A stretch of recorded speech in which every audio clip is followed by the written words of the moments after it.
Well, I'd like to welcome today for the third mutual update. We have the third board member. He is actually the secretary on the board. You know him, Roy Burninghouse, and always good to see you. Happy New Year to you. Good to see you, Ken. Yes. Happy New Year to you. It's good to be here. Yeah, and we got a few things to talk about today. I know it's, you're getting back into the swing of things, so getting a little bit busier for you, right? Well, sorta.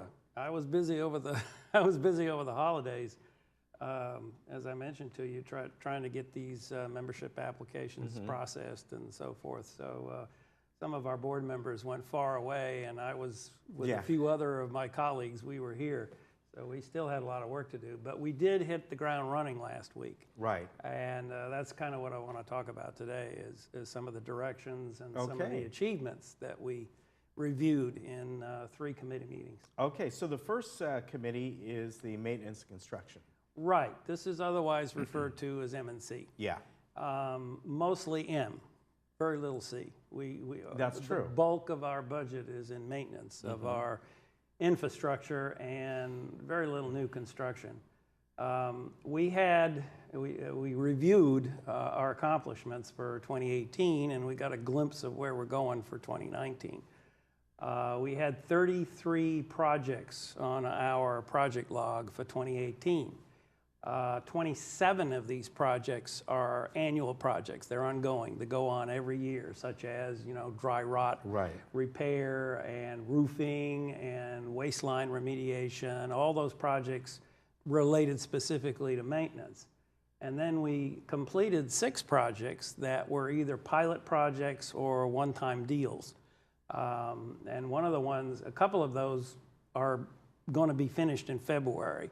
For example, we're replacing all of the dryers in the 3-story building laundry rooms and in the standalone laundry rooms with brand new dryers, and we're also putting pedestals under the dryers and under the washers so that us old folks don't have to bend quite so far. And so we're doing that. That'll get finished hopefully by the end of February.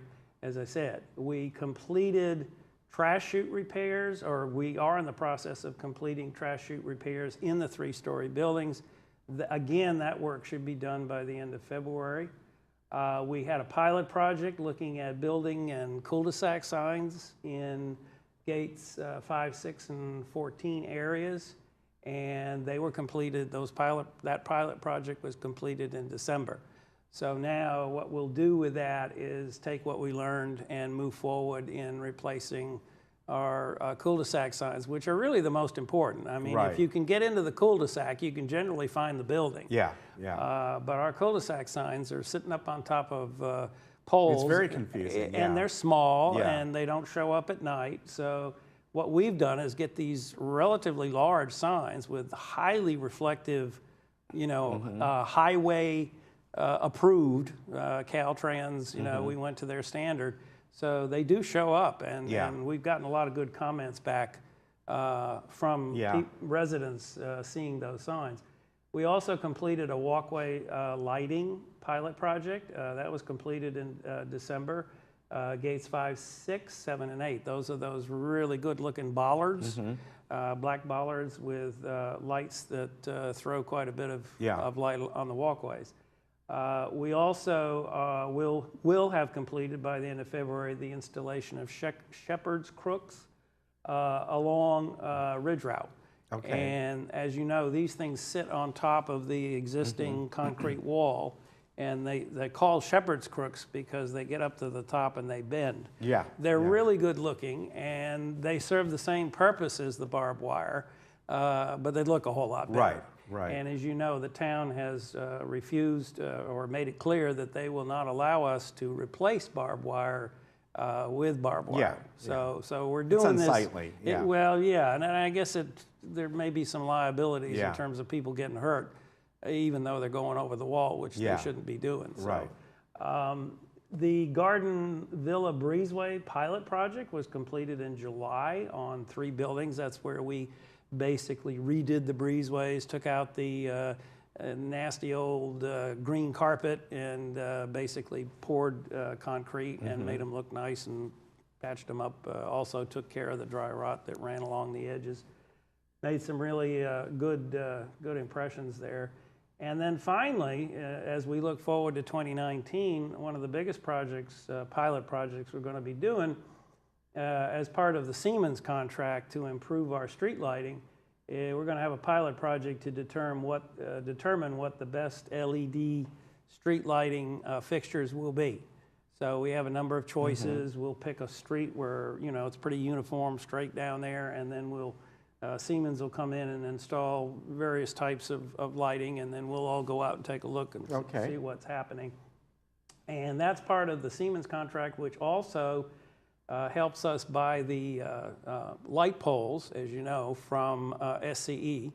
So they're helping us do that. They're doing inventory and making sure that we buy the poles, because we don't own the poles. We lease them now.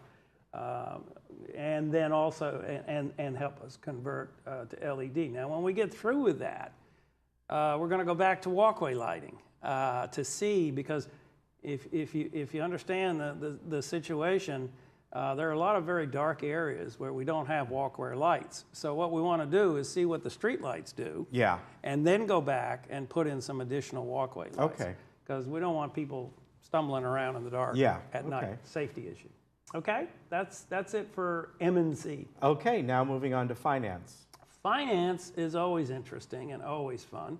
As I said, we met last week. The first thing we were told by our accounting folks is that there's a GRF Finance Committee meeting on February 20th in the boardroom, and normally, you know, only a few people go, you know, in the audience to that meeting, but I think it would be good to let everybody know that we are going to get a report from BlackRock, the investment company, and they give reports periodically, and this is when they're going to give their report on our investments. So if anybody's interested in, you know, how much money we have and how much money we're making, that's a good meeting to have.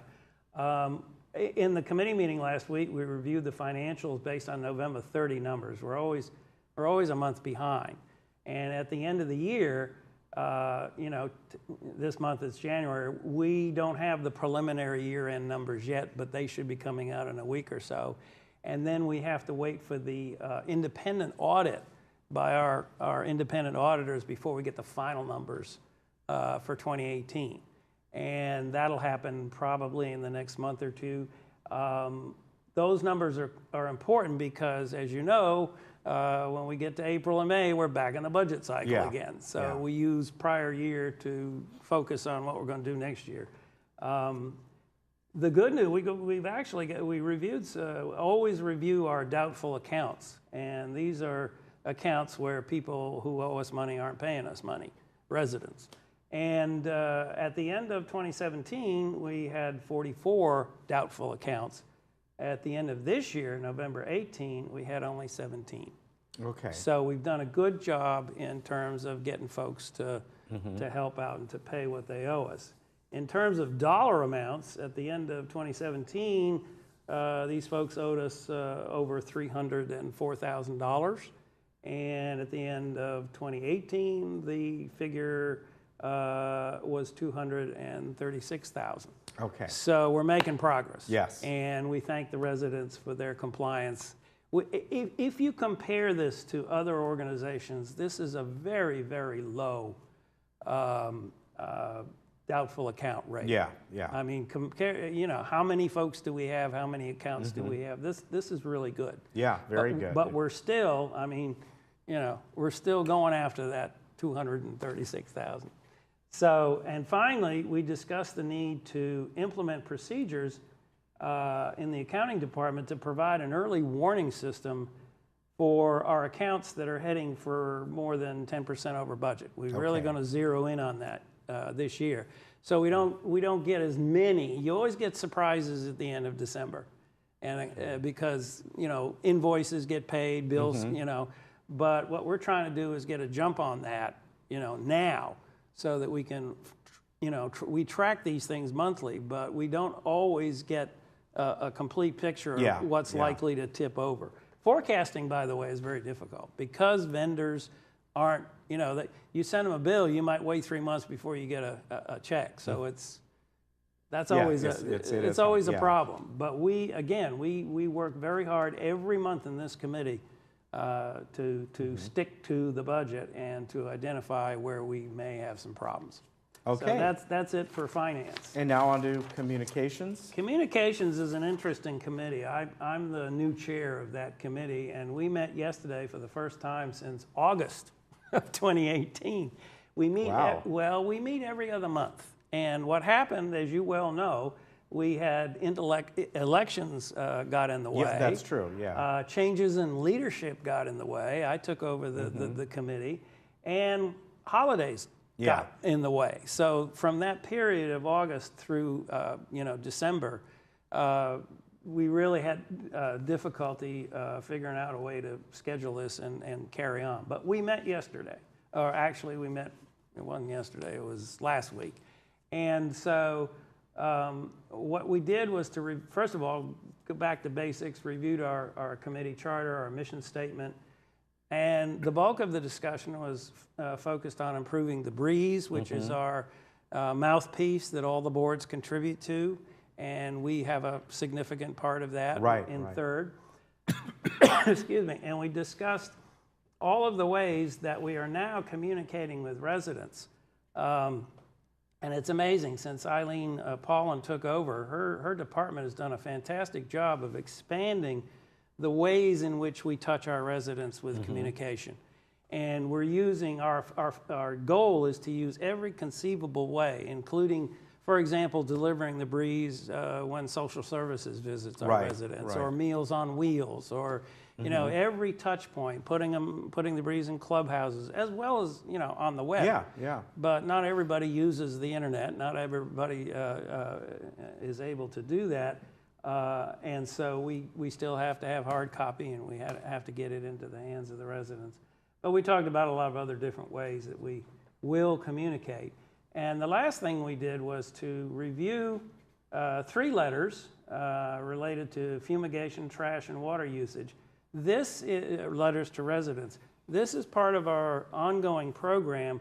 Whenever one of our maintenance crews is going to do something to a building or a part of a building, like trash chute repair or fumigation, for example, we need a way of making sure we get the right communication to the residents, so the residents know when this is going to happen, what they need to do, how they need to respond and prepare. For example, fumigation has a checklist of things you need to do before we do that. And we sent letters out last year, for example, when we did the brush clearing on Ridge Route, because you got these chippers and you got these chainsaws, you got these people working, and some of our units back right up on that wall. That's true, yeah. So we tried to get the warning out, try to let them know how long it was going to last, and we're doing our very best now to get these letters written in such a way that people who typically throw these letters away are more likely to read them. Okay. Because we all get, our mailboxes, they're all gunning for us. All the advertisers and stuff like that. So we want, we want to design, it's not just enough to get the content. We want to get the design right. So folks will pick it up and say, ooh, nice picture. And then read it. Okay. So that was what we did in the community. I thought it was a good kickoff meeting. We got a lot of work to do. So that is a description of how quickly we got out of the blocks for 2019. All right, very good. Well, I appreciate you coming by. Well, it's fun. It's always good to be here. Thank you very much. Good to see you. You're very welcome. And of course, Third has a regular monthly meeting on Tuesday. So we'll bring that to you then. In the boardroom. In the boardroom. And it'll be televised. Yes, it will. On TV6. All right. Again, Happy New Year. Thank you, sir. Ken. Happy You take New Year care. to you. Bye-bye. Thanks a lot. We'll be right back.